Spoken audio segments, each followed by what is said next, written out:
Dave's 5 Hot Takes, yeah! So here we are, folks, back with Ben Rector on Dave's 5 Faves. And Ben, I got to tell you, this was really fun. I did like a good, deep, healthy deep dive on my fave Ben Rector songs. And you know what's tricky about this is that I've known you the length pretty much of your career. Totally. This isn't like, I only know the newer stuff, or, it's like, so it was really fun. And we talked about this in the other interview podcast, but your stuff is really wide. Like you have a lot of, so it's not like just two vibes where I'm like, oh, I like. No, I wish it was two vibes. Sometimes. No. That's what I think some of the magic of your skill set is, that you can write, everything from like, the people that drive me places to, making money, like we talked about, or like a fun, up tempo, like you and Jordy's song. So it's like, that's the problem with this, is it's like, I really got it. So it took me a while. Okay, but here we go. So we're going to jump into this. Okay. And I'm going to start old, because this song that I'm about to say, I remember one of my favorite things about remembering meeting my friends that do music now. So like you, John Wirtz, Andy Davis. I mean, this list could go full on forever. And same with you, all of our friends that when you're meeting them the first time years ago, I have a song for every one of them that was the first song that I went, oh man, I love that. You know what I mean? It'd be the record, give you your CD or whatever, and you'd be driving in your van or whatever away from the gig, and you put it in, you'd be like, oh man, track 3 is killing me, Yep. But this was, I remember like one of the first ones, you, that I love, but When She Comes Around. Oh wow, old school. Yeah, that was. I remember that song being like, God, I love this song. That was like one of my first little Ben Rector intros. You're very kind to say that. I remember I was, I'm trying to think of when I would have written that. Definitely in college. And then, I was playing a lot of guitar, was very into chord voicings. I was probably a big part of why I wrote that song, was like, check out these chords. It sounds like an open D situation. Well, so it's or drop D or something. It's the high E string is down a whole step to D, and then it's like A-shaped chords, but with the G string open the whole time. So it's like play the G, I'm on like, I don't know what frets those would be. It's like playing a G in the A shape, but with the G string and the high E that's now a D string open, and I'm just sliding that shape around. So the G and the D are ringing the whole time. Yeah. I remember hearing that. Again, it's literally, I have so much fun thinking about this with all of my friends. When I had John on, like remembering those first songs, I was like, God, what song was this song that sort of got me in? And that was it. I mean, was that, because that's on Songs Duke wrote, right? It is, yes. Were you out of school yet? You were still in school. No, I was in school. And actually I made that record in weird, like 2 chunks. I went to Dallas one summer and, worked with a guy there, Will. Wow. Oh my gosh, I know who you're talking about. Drummer? Yeah. Yeah, he played for Shane and Shane. Yes. Right? Will. Oh my gosh, right? He's gonna be so mad. I know.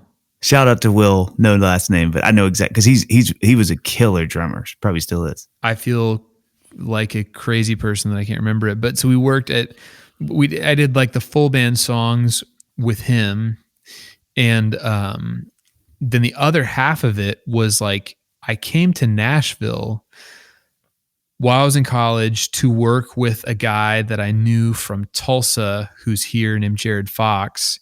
And basically like, we just did it. And I think I played maybe all the instruments, which it's like just acoustic guitars. But, and I ended up doing, I think that Songs of Duke is like that. There's like maybe like 5 or 6 full band songs and 5 or 6 just acoustic songs. One of them is literally just acoustic guitar, which is hilarious to me. Yeah. But which really worked then though. Because totally. I mean, you talked about this in the interview. Your room at the time would have worked perfectly for those rooms you were playing. Totally. Yeah. It's just funny to think like that there was a time when I was like, and just the acoustic guitar for this one. No. We don't need that. Right. You can put that back up, sir. Right. I think it's funny too, because I feel like now people generally would be like, you're a piano person.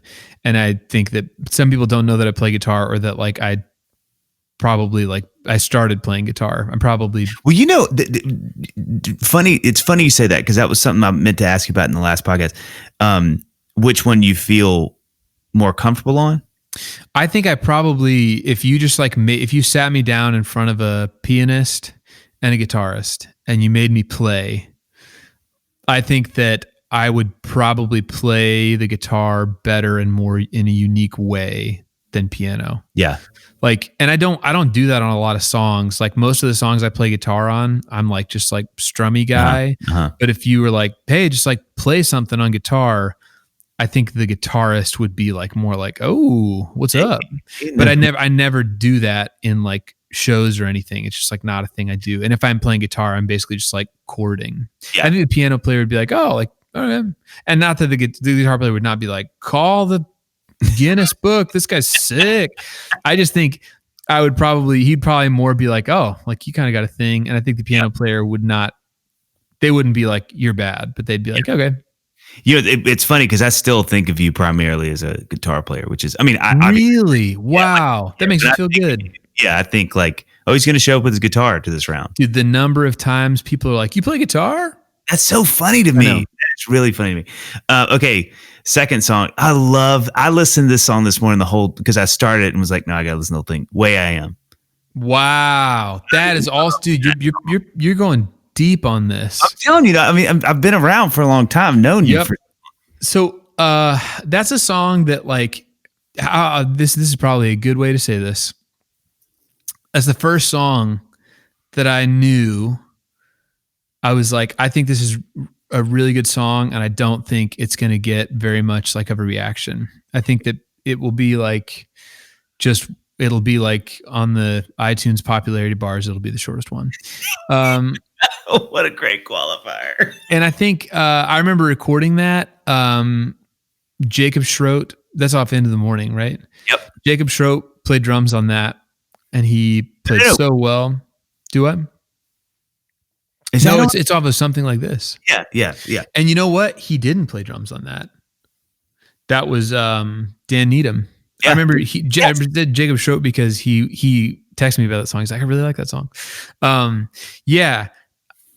I thought it was like really cool, and it felt like a good song. But in some way, I think I knew that like that wasn't going to be something that people connected with deeply coming from me, I don't think. Because I think that I think probably people listen to my music maybe for like comfort and for like, and I don't know that me like rocking out, people are going to be like, yeah, that's my favorite song of yours. But yeah. You know, it's funny, and this is a whole other sort of conversation, but I do really feel like it's important that you do those songs, because I think, just it keeps your brand stretched. Yeah. It keeps like, hey, I can do this too. And I think for people like me that love your music, but that song for me was like, I was like, oh my God, I love the musicality of this. And it like, I always think of those songs as thickening up your thing. It's like, it's not just this thing that if the wind blows too hard, it falls over because it's just some fun poppy songs. It's like, no, there's real musicianship. There's real, like there's stuff in there, Totally. Yeah. And two, the track is just so cool. I remember. Yeah, it was a good track. I just remember being like, oh, it's like, I'm in the wrong, I'm in like the wrong pie competition here. These are like good brownies. Oh my gosh. That really got you. I just did such a great description. You really stuck. It's just, oh my God, that resonates. That feeling of like when you've written something and you're like, this is really good. This would be a lot better for somebody else than it is for me. But it's you and you want to sing it. Yeah. And again, I will always fight for keeping those songs. Not my records, but like I would have been so mad at you if you'd have played that song and been like, yeah, I'm not going to cut it big. No, I will totally roll your house. Yep. Roll my house. We never called it that. We called it toilet paper. Yeah, no, it's a Mississippi thing. There's something I was going to say about it, and it was a good thought. Well, let me say this way you think about it. I think the other thing I love about this song, that's what I was going to say, is it really that's one of those songs to me that shows your hand, that the music, the melodic, again, this is a thickening. It's like, hey, wow, that's a really cool, weird melody over really cool, weird chords. Mm-hmm. You know what I mean? This isn't, hey, G, C, D, and G, C, D. It's like, okay, that's a little flexing. And it's also, that's like the high school band that I was in. Oh, yeah. That's like a Euromart song. Really? Yeah, it wasn't actually, but that's like the thing that we did. It was like Coldplay kind of, and like, yes, yeah, you know. Like usually, it was a worse version of that. Yeah. Okay. When I'm with you, this one for me is in the top like 2-3 Ben Rector songs. Respect. I love this song. Yeah, you're kind to say that. It is one that, yeah, it's always one that feels good live, and it's kind of a rare.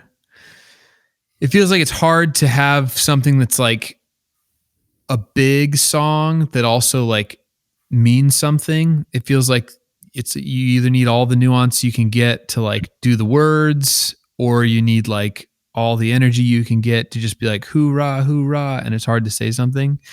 And I feel like that one for me has always felt good. Like I like singing that one because it feels like a true thing. I still look back on it though. Like I feel like I was less careful about lyrics across the board when I was younger. And when I look at those verses, I'm still like, God, I should have tried a little harder. Like at that point, it was almost like I was like, yeah, like I said kind of a cool thing that I understand, and it's like kind of poetic. And now I wish I could go back and be like, no, man, like finish it. You know what I mean? And so like, but that's just, I feel like nothing. I'm never like, oh, that's done and really good. But it's funny because I've thought that as we played it on the Old Friends tour, and it's funny because I'm like, I wish when I was younger I had been a little more like I'm paying attention to all parts of this. Here's my only pushback is I think sometimes those things have to be smaller so you can jump over them to get to the other stuff. Totally. You know what I mean? Like, and I think the thing that's great about that verse is that it really is serving the purpose. Really, and maybe you could have written some things you're like, check it out, it's a little more, but it really does a great job of getting you. And it's so conversational. I mean, I think that, you know, it really, really is conversational. So when that chorus hits, I feel like you're like ready for whatever you're going to say. Totally. You know what I'm and that's kind of you. I'll feel better as I'm playing it. And I think I also forget that because like the world that I got into music listening to was like lyrics were not super important. Like the formative, like, and not to be like, I'm going to list all the cool stuff that you've never heard of that I listened to. Right. But like the stuff that I was emulating when I was like in high school was like Coldplay or whatever. And it's like, that's like a different kind of lyric writing. It is all like, what are you talking about? And so I was probably halfway from that into like, I'm going to try to be a good songwriter. And that was kind of like somewhere in there. But I think you're right. I have to remember that, where it's like, you don't have to like make it a perfect like puzzle piece. Some people are just like, I love Coldplay. What's this about? No idea.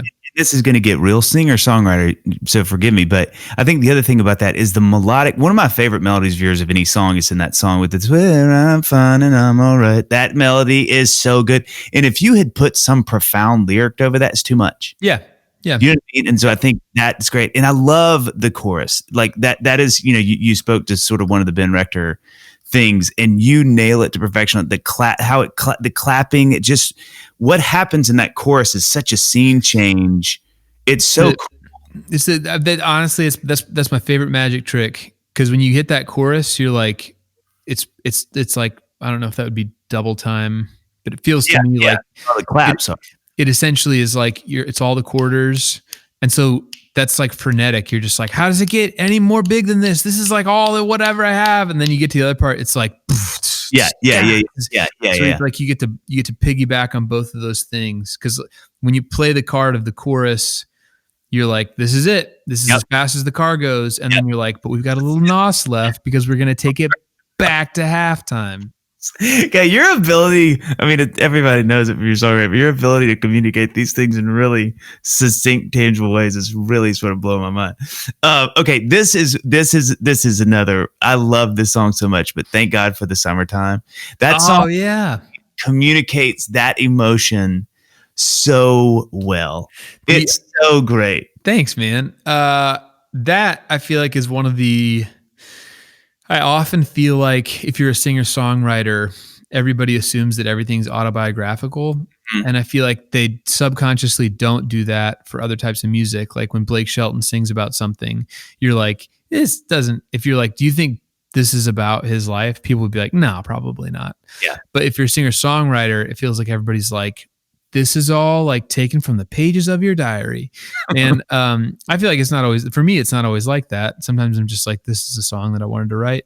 But I vividly remember, and I feel like even I haven't thought about this song in a while, takes me back to when I wrote that. It was when we were doing, as the lyrics mention, I start my Saturdays the right way, playing wiffle ball at Steve's place. That's such a great first line. That's because of what we did. First line. This was when Steve lived on Rudolph in Nashville. He no longer lives there, so I can say that. And we would go to his backyard Saturday mornings and we would play wiffle ball. And it was like, we would grill hot dogs afterwards. And it would, dude, like even saying that out loud, I can't believe he did that. That's so incredible. But yeah, I feel like that's one of the kind of like, not few, but like one of the songs that you're like, oh dude, that is like literally straight from like iPhone camera roll where you're like, oh, yep. I love that when you nail that as a writer. You're like, yes. And it also feels good as a person to be like, oh, there's something in my life that's like worth writing a song about. That's so true. Okay, last one. And you know, this one I want to do last because you not only did it once really great, you did it twice really great, which to me is like really proof of a killer song. But Kids. Which is, I mean, the Magic version is great. I am obsessed with the Minneapolis version. I think it's so fun when you see a song that can live in two spaces so well. But I loved the first version. I love that the synth hook is like, that hook is so great. But then it was so cool hearing how you guys were able to translate it into a total funky different thing. Totally. It's a great song too. I'm glad that you like it. It's funny that you say that. That was one that like I really liked that song, and I felt a little bit of sadness because I think I knew that it probably wasn't going to find a lane to be like a single, which is a bummer because I feel like there are songs sometimes where you're like, this could be a single, and it just isn't going to be because there just isn't a place for it in the world. And I wish there was, because I feel like it. So when we played that on tour, also side note, I like the Minneapolis version of it also, but my favorite version of it is the one we did on tour, and I wish I could have done that in the studio, and it's one of those things that I just didn't have. I needed space to like figure out.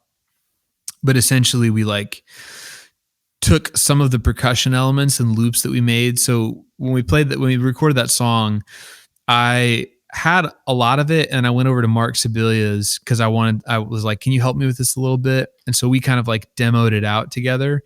And then I took that to LA when I worked with Tony Hoffer, and it was super fun to work with him because he like, that's like his world kind of. And so a lot of the sounds that we got to get like were like, just, that was fun to do.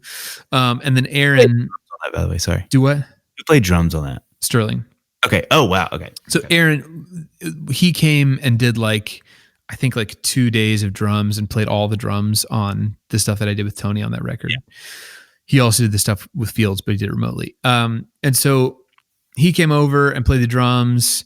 And then I was like, man, could you like just do some like perk stuff to like make it whatever? And so he basically he was like, yeah, totally.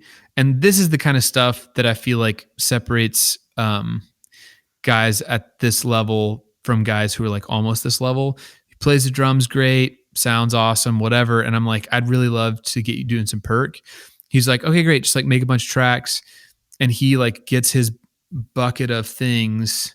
And lays all of the perk stuff that's actually like pretty, it's like clave, and like it's not just like shakers, it's like very intricate. And it ended up like we did not edit it, and he basically like made all of these, not counter melodies, I don't know what you call that, like counter rhythms. He like made a very complicated but awesome pattern out of like 8 things with no like, let me hear what I did. He was just like, and so we took that in the live version.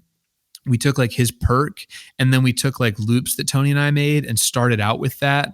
And like, it's not all of the perk, but basically it's the kind of thing that like the nostalgia of that song in the live version that we did starts immediately. It feels like you're watching ET like right when it comes on. And I feel like the only bummer for me about that song is the record version. It like grows into that. And if you make it far enough to get to the like turnaround with the kids, like la, la, la, you're like, oh, I get it. But the live version, it feels like you're starting with dessert. Like you're just like, you get a mouthful of ice cream right at the beginning. You're like, oh, this is what I'm in for. And so I think there's no way I would have known that, because like, you know, at that point it was a song that started out in piano, that like I was like, that's what this song is.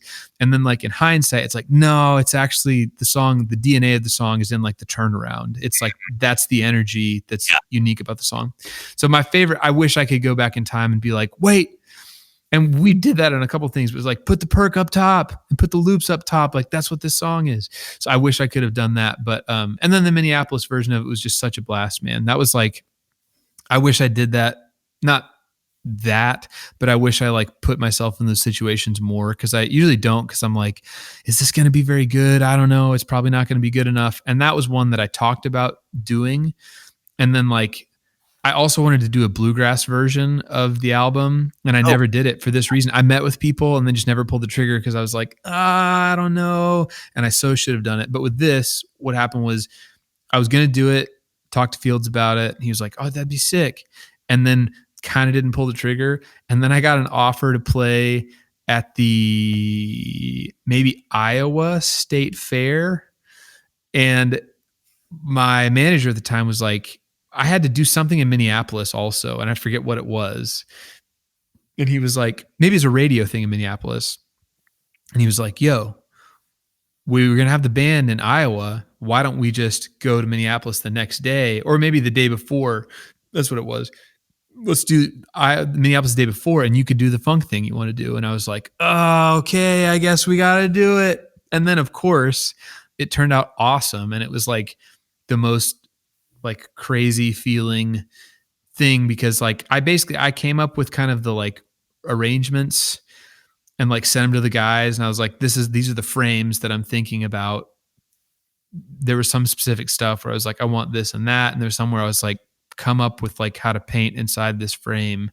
And we got in there, and of course the guys are all like sick talented. And so we got to actually like play music together and like fill in where the other person was, you know, and it was so fun. And I'm like, gosh, why don't I do stuff like that more often? Because I can tend to be too like, nope, I'm going to get everything like just right. And then I'll do it if it's going to be just right. And in hindsight, it's like, oh, that Minneapolis thing was like one of the most like fun things that I've ever done. And it was because there's a possibility of failure. It's like, I could have flown you all here and paid you and like said I'm going to do this, and it turns out it's bad. And it's like, that doesn't matter. Like, just who cares? Yeah. So I'm glad you like that song. I wish I could go back in the studio and have made the vibe a little more but well, it's nice because it grows to it. You know what I mean? The thing that I wonder if you'd have done that, if you'd have been like by the second chorus, you're like, I'm so tired. Totally. So cool. I wish I'd painted a little more earlier, because I think if it came on, I'd probably think about this too much. But like people, I'm imagining everyone's just like wants to turn the song off all the time. And like if it comes on and it's like do do do do do do do do do do do, it's like I'm not really in the mood for like, you know, cinematic piano. It's like no, it's not that. Just give it a little while. I wish I'd like painted a little more up front and people been like, ooh, this is kind of like Thriller, cool. You know what I mean? Yeah, for sure. Well, dude, I love your music. I know everybody in the world does too, and it means a lot you taking your time to talk about these songs because they're so great. and Thanks all. so much, man. And good picks. Those are I didn't have any specific thoughts of what I thought they would be, but those are deeper than I thought. Not because I didn't think you'd pick deep ones, but I was just like, oh, respect. These are. You know what? Again, it's a great way to end the time with you. Is I think that's one of the things I love so much about you is you have such a great ability, such an innate ability to write really accessible songs, but you've also got this incredible gift for writing really great songs that are a little left to right of center that are still so good. And so I think that's so many of the songs that I love of yours are the ones people like too, but I have just as much affection for these songs that tend to sort of hang just 2 clicks to the right or left. Yeah. Because to me, that's some of where you get to flex other muscles, you know? Thanks, man. That I think are really great. So thanks for your time. Absolutely. There's 5 hot takes. Yeah.